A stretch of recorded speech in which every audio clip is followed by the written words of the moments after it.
महागणाधिपतये नमः।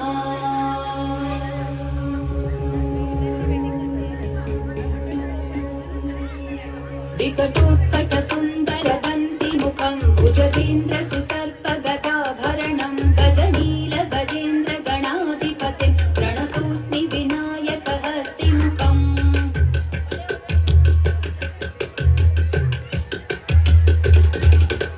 सुरसुरगणपति सुन्दरकेशं ऋषि गणपति यज्ञसमानं भव भव गणपति पद्मशरीरं जय जय गणपति दिव्य नमस्ते।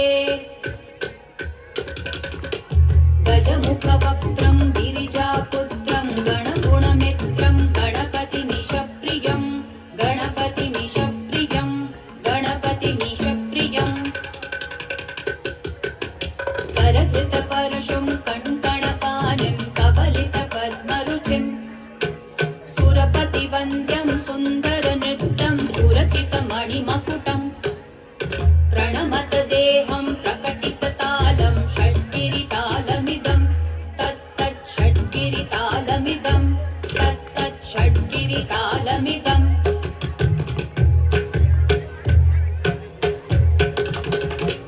लम्बोदरवरकुञ्जासुरकृतकुङ्कुमवर्णधरं श्वेतसशृङ्गं मोदकहस्तं प्रीतिसपनसफलं नयनत्रयवरनागविभूषितनानागणपतिदं तत्तत् नयनत्रयवरनागविभूषितनानागणपतिदं तत्तत् नानागणपतिदं तत्तत् नानागणपतिदं। धवलितजलधर धवलितचन्द्रं फणिमणिकिरणविभूषितखड्गं तनुविषहर शूलकपालं हर हर शिव शिव गणपतिमभयं तट विगलितमत जलधित गणपतिवाद्यमिदं तट